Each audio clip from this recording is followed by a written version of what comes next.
2026년 1월 19일 점심시간 아프가니스탄 카불의 중심가 샤레나우 지역. 평소와 다름없이 김이 모락모락 피어나던 중국 란저우 우육면 식당은 순식간에 비명과 연기로 가득 찬 생지옥이 되었습니다.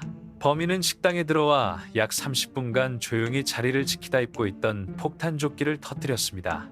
이 폭발로 최소 7명이 목숨을 잃고 13명이 다쳤는데 우리는 여기서 아주 기괴하고도 잔인한 진실 하나를 마주하게 됩니다.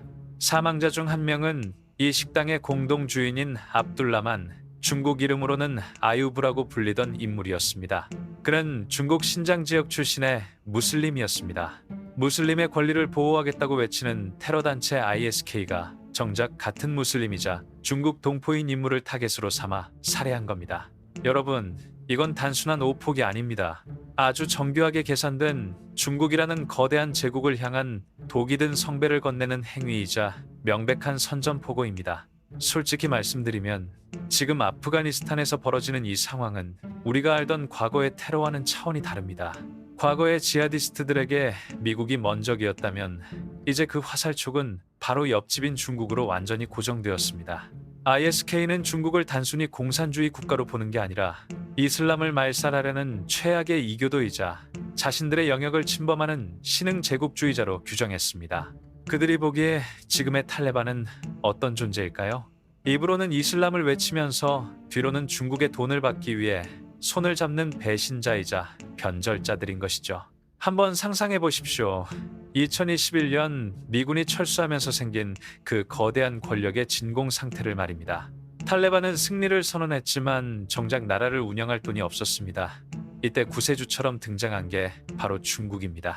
중국은 탈레반에게 안보만 보장해준다면 도로를 깔아주고 광산을 개발하고 1대1로에 끼워주겠다며 거액의 수표를 흔들었습니다. 탈레반 입장에선 거절할 수 없는 제안이었겠지만 지하디스트들의 눈에는 이게 어떻게 보였을까요? 신장 위구르에서 같은 형제들이 수용소에 갇혀 고통받고 있는데 그 가해자와 웃으며 악수하는 탈레반을 보며 분노의 불길이 타오른 겁니다. 제가 분석하기에 이번 카불 식당 테러는 두 가지 핵심적인 의도를 관통하고 있습니다. 첫째는 탈레반의 무능함을 전 세계에 생중계하는 것입니다. 탈레반은 너희 외국 투자자들을 지켜줄 능력이 없다는 메시지를 아주 피비린내 나는 방식으로 전달한 것이죠. 둘째는 바로 위구르 독립운동의 불씨를 아프가니스탄이라는 기름통에 던져 넣는 것입니다. ISK는 자신들이야말로 전 세계 무슬림의 유일한 수호자라는 것을 증명하기 위해 가장 강력한 적인 중국을 직접 타격하는 미친 존재감을 드러낸 겁니다. 사실 이건 중국이 가장 두려워하던 시나리오입니다. 중국은 아프가니스탄을 1대1로의 핵심 거점으로 삼아 서쪽 국경을 안정시키려 했지만 결과적으로는 ISK라는 맹독성 전갈의 꼬리를 밟은 꼴이 되었습니다. 이제 중국 국적자들은 아프가니스탄에서 가장 위험한 표적이 되었고 북경의 외교부는 자국민들에게 즉시 대피하라는 긴급 공보를 내릴 수밖에 없는 처지가 되었습니다. 이건 단순한 치안 문제가 아니라 중국의 서진 정책 전체를 뒤흔드는 전략적 재앙입니다. 우리가 주목해야 할 사실은 이 갈등이 단순한 종교 전쟁을 넘어 아주 복잡한 경제적 사보타주의 성격을 띠고 있다는 점입니다. 아프가니스탄에 묻힌 10조 달러 규모의 리튬과 구리, 히토류는 탈레반 생존의 유일한 동줄입니다. 중국만이 이 자원을 캐낼 자본과 기술을 가지고 있죠. ISK는 바로 이 돈줄을 끊으려 합니다. 중국 기업들이 무서워서 도망가게 만들면 탈레반 정권은 굶주림과 경제난으로 무너질 것이고 그 혼란 속에서 ISK가 주도권을 잡겠다는 아주 무서운 계산이 깔려 있습니다. 결국 2026년 현재 카불의 식당에서 울린 폭음은 위구르 독립이라는 민감한 뇌관과 중국의 경제적 야망, 그리고 탈레반의 위태로운 통치력이 정면으로 충돌하면서 터져나온 거대한 폭발음입니다. 이건 이제 시작일 뿐입니다. 중국이 아프가니스탄이라는 만패에서 어떻게 발을 뺄지 혹은 더 깊숙이 빠져들게 될지 우리는 이 비극적인 체스판의 다음 수를 아주 냉철하게 지켜봐야 합니다. 중국이 탈레반 정권과 손을 잡으며 꿈꿨던 장밋빛 미래는 이제 피해 전쟁터로 변했습니다. 여러분, 중국이 왜 아프가니스탄에 그토록 집착했을까요? 표면적으로는 10조 달러에 달한다는 리튬과 구리 같은 지하 자원이 탐났겠지만 사실 진짜 이유는 공포 때문입니다. 자신의 턱 밑인 신장 위구르 지역으로 이슬람 극단주의 세력이 넘어오는 것을 막기 위해 탈레반이라는 경비원을 고용한 것이죠. 그런데 지금 그 경비원이 강도들에게 뒷문을 열어주고 있다는 사실 알고 계십니까? 탈레반은 중국에게 약속했습니다. 우리 땅에서 위구르 독립운동 세력인 ETIM 동투르키스탄 이슬람 운동이나 TIP 투르키스탄 이슬람당이 활동하지 못하게 하겠다라고 말이죠. 하지만 이건 애초에 지킬 수 없는, 아니 지킬 생각이 없는 거짓말이었습니다. UN 보고서와 최근 정보들에 따르면 탈레반은 위구르 전사들을 쫓아내기는커녕 오히려 자신들의 보안 부대에 흡수시키고 있습니다. 겉으로는 중국의 돈을 받으며 웃고 있지만 속으로는 이슬람 전우들을 배신할 수 없는 이중 게임을 하고 있는 겁니다. 솔직히 제 눈에는 이게 어떻게 보이냐고요? 마치 범죄 조직의 두목이 경찰에게 뇌물을 받으면서 정작 자기 부하들이 경찰차를 부수는 걸 방관하는 꼴입니다. 탈레반 입장에서는 위구르 전사들이 자신들의 통치에 아주 유용한 무력수단인데 단돈 몇 조 원 때문에 그들을 숙청한다? 이건 지하디스트의 세계관에서는 상상도 할 수 없는 일입니다. 결국 중국은 지켜지지도 않을 약속에 천문학적인 돈을 쏟아붓고 있는 호구 노릇을 하고 있는 것이죠. 중국도 바보는 아닙니다. 탈레반을 믿지 못한다는 가장 강력한 증거가 최근에 터져나왔습니다. 바로 타지키스탄 국경 요새화 사업입니다. 중국은 지금 타지키스탄과 아프가니스탄이 맞닿은 국경 1344km 구간에 무려 4억 2,500만 우리 돈으로 약 800억 원이 넘는 거액을 들여 9개의 국경시설을 직접 짓고 있습니다. 연면적만 17,000제곱미터에 달하는 이 거대한 요새에는 최첨단 감시 시스템과 통신 인프라가 깔리고 있습니다. 한번 생각해 보십시오. 탈레반이 정말 국경을 잘 지켜준다면 왜 남의 나라 땅에 이런 막대한 돈을 들여 직접 성벽을 쌓겠습니까? 이건 중국이 탈레반의 치안 유지 능력을 빵점으로 보고 있다는 명백한 불신임 선고입니다. 너희는 못 믿겠으니 차라리 타지키스탄 국경에 내가 직접 담장을 치겠다는 겁니다. 중국이 추진하는 이 국경 요새들은 사실상 현대판 만리장성의 아프간 버전이며 이는 곧 아프가니스탄 전체가 거대한 테러의 화약고가 되었음을 북경 스스로 자인하는 꼴입니다. 여기에 기름을 붓는 존재가 바로 ISK입니다. 이들은 자신들의 선전잡지인 보이스 오브 호라산, 보이스 오브 코라산을 통해 중국을 붉은 용이라 부르며 아주 노골적으로 공격하고 있습니다. 최근 발행된 46호까지의 내용을 분석해보면 소름이 돋을 정도입니다. 그들은 유엔의 인권 보고서까지 인용하며 위구르 문제를 언급합니다. 너희 형제들이 중국의 수용소에서 고통받고 있는데 저 배신자 탈레반은 중국인들과 국수를 먹으며 웃고 있다. 오직 우리만이 진짜 복수를 해줄 수 있다는 논리입니다. 이건 아주 영리하고도 잔인한 심리전입니다. 탈레반 내부의 강경파 위구르 전사들에게 너희 지도자들은 변절했으니 우리에게 오라고 유혹하는 것이죠. 실제로 많은 위구르 무장 대원들이 탈레반의 미온적인 태도에 실망해 대거 ISK로 넘어가고 있다는 첩보가 잇따르고 있습니다. 탈레반은 중국 돈을 지키려다 조직의 근간인 종교적 정통성을 잃어가고 있고 ISK는 그 틈을 타 위구르 독립이라는 가장 민감한 불씨를 자신들의 테러 동력으로 흡수하고 있는 겁니다. 더 기막힌 건 와한 회랑 프로젝트입니다. 중국은 아프가니스탄과 직접 연결되는 이 좁고 험한 길에 도로를 깔고 있습니다. 현재 약 120km 구간의 자갈 포장 작업이 70% 이상 완료되었고 2026년 봄이면 본격적인 공사가 시작될 예정입니다. 중국 입장에서는 물류 대동맥이겠지만 안보 전문가인 제 관점에서는 이건 테러리스트들에게 레드카펫을 깔아주는 자살 행위나 다름없습니다. 도로가 뚫리면 물자만 오갈까요? 테러범과 폭탄도 더 빠르고 정확하게 중국 국경으로 배달될 겁니다.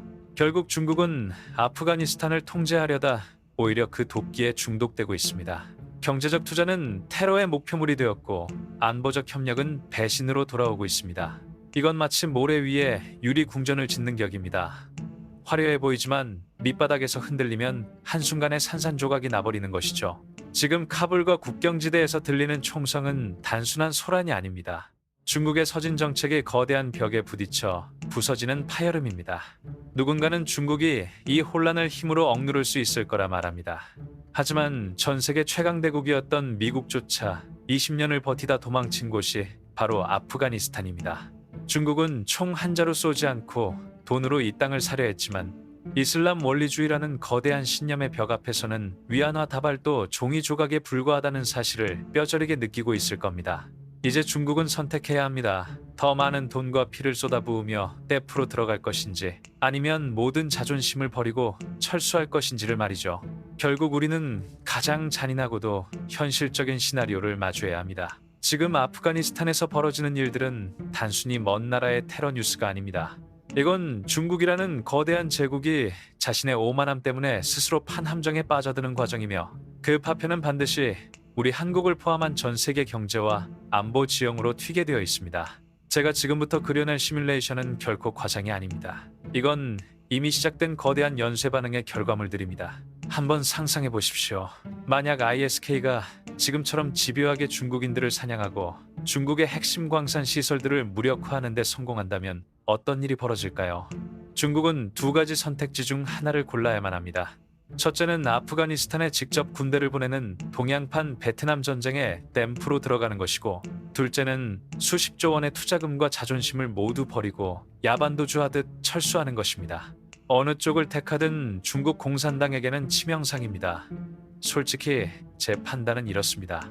중국은 결코 쉽게 발을 빼지 못할 겁니다. 왜냐고요? 아프가니스탄은 중국의 일대일로가 서방으로 뻗어나가는 핵심 관문이자 무엇보다 신장 위구르라는 화약고의 뒷문이기 때문입니다. 뒷문이 뚫리면 집 전체가 불타는 건 시간 문제입니다. 만약 중국이 안보를 이유로 아프간 영토에 직접 개입하기 시작한다면 그때부터는 진짜 지옥문이 열리는 겁니다. 과거 소련이 10년, 미국이 20년을 버티다 패퇴한 그 땅에서 중국이 과연 살아남을 수 있을까요? 여기서 우리는 아주 무서운 지하디스트 인터내셔널의 탄생을 보게 될지도 모릅니다. ISK는 단순히 위구르 전사들만 모으는 게 아닙니다. 중국의 탄압에 분노한 전 세계 무슬림들이 타도 중국이라는 깃발 아래 아프간으로 모여드는 시나리오. 이건 시진핑 주석이 밤잠을 설치며 두려워하는 최악의 악몽입니다. 이제 중국은 미국이 짊어졌던 세계의 경찰이라는 무거운 짐을, 그것도 훨씬 더 악조건 속에서 짊어지게 된 꼴입니다. 이건 마치 중고차를 샀는데 엔진이 테러 폭탄인 격이죠. 이 상황이 우리 한국 경제에는 어떤 나비 효과를 불러올까요? 가장 직접적인 타격은 바로 배터리 동맹과 에너지 안보입니다. 중국은 아프간의 리튬을 장악해 전 세계 전기차 공급망을 독점하려 했습니다. 하지만 아프간 광산이 테러의 표적이 되어 생산이 중단되거나 중국의 영향력이 약해진다면 글로벌 원자재 시장은 요동칠 수밖에 없습니다. 리튬 가격이 미친 널뛰기를 하게 되면 우리 배터리 기업들은 다시 한번 공급망의 불확실성이라는 폭풍우 속에 던져지게 될 겁니다. 뿐만 아닙니다. 지정학적 관점에서 보면 상황은 더 복잡해집니다. 만약 미국이 트럼프 행정부의 기조대로 바그람 공군 기지 재점유 같은 카드를 만지작거린다면 어떻게 될까요? 아프가니스탄은 순식간에 미중 패권 전쟁의 최전선으로 변모합니다. 중국은 서쪽 국경을 지키느라 막대한 국방비와 외교적 역량을 쏟아부어야 할 것이고, 이는 자연스럽게 동북아시아와 대만 해협에서의 중국 영향력 분산으로 이어질 것입니다. 누군가에게는 위기지만 우리에게는 중국의 팽창을 억제할 수 있는 묘한 전략적 틈새가 생기는 셈입니다. 그렇다면 우리는 지금 무엇을 해야 할까요? 여러분께 제가 제안하는 행동 지침은 명확합니다. 첫째, 안보의 다변화를 고민해야 합니다. 중국의 서진 정책이 좌초되는 과정을 보며 우리는 공급망에서 차이나 리스크를 덜어내는 작업을 더 가속화해야 합니다. 아프간의 자원이 중국의 손에 들어가지 못하고 테러의 만패에 갇혀 있는 동안 우리는 호주, 캐나다, 동남아시아로 이어지는 대체 공급망을 완벽하게 구축해 놓아야 합니다. 또한 정보 자산에 대한 투자도 잊지 말아야 합니다. 지금 아프간에서 들리는 폭음은 단순한 종교 갈등이 아니라 위구르 독립이라는 민족 문제와 제국주의적 경제 확장이 충돌하며 생기는 구조적 파열음입니다. 이 파열음을 제대로 읽어내는 국가만이 다음 세대의 패권을 쥐게 될 것입니다. 솔직히 말씀드리면 지금 중국의 모습은 몸집만 거대한 공룡이 보이지 않는 미생물들의 공격에 속수무책으로 당하는 모습과 다를 바 없습니다. 상황을 결코 낙관적으로 보지 마십시오. 위구르 독립의 불씨가 아프간을 넘어 중국 본토로 직접 옮겨붙는 순간 동북아의 정세는 우리가 상상도 못한 혼돈으로 빠져들 겁니다. 국경 요새를 짓고 CCTV를 억만대 깔아도 인간의 신념과 분노를 막을 수 있는 기술은 세상에 존재하지 않습니다. 중국이 이 진리를 깨닫는데 얼마나 많은 피와 돈을 흘려야 할지 우리는 아주 냉정하게 계산기를 두드려야 합니다. 마지막으로 여러분께 질문 하나를 던지며 대본을 마무리하려 합니다. 만약 중국이 아프간이라는 늪에서 허우적거리다 국력이 쇠퇴하기 시작한다면 우리 대한민국은 그 거대한 변화의 파도를 타고 도약할 준비가 되어 있습니까? 아니면 그저 무너지는 제국의 옆에서 같이 침몰할 겁니까? 선택은 우리의 몫입니다. 하지만 분명한 건 카불의 그 우육면 식당에서 울린 폭음은 이미 새로운 역사의 시작을 알리는 신호탄이었다는 사실입니다. 오늘 이야기가 도움이 되셨다면 이 거대한 지정학적 흐름이 과연 우리 지갑에 어떤 영향을 미칠지 주변 분들과 꼭 공유해 보시길 바랍니다. 지금 알고 있는 정보가 내일의 자산이 됩니다. 여러분의 날카로운 통찰을 응원합니다.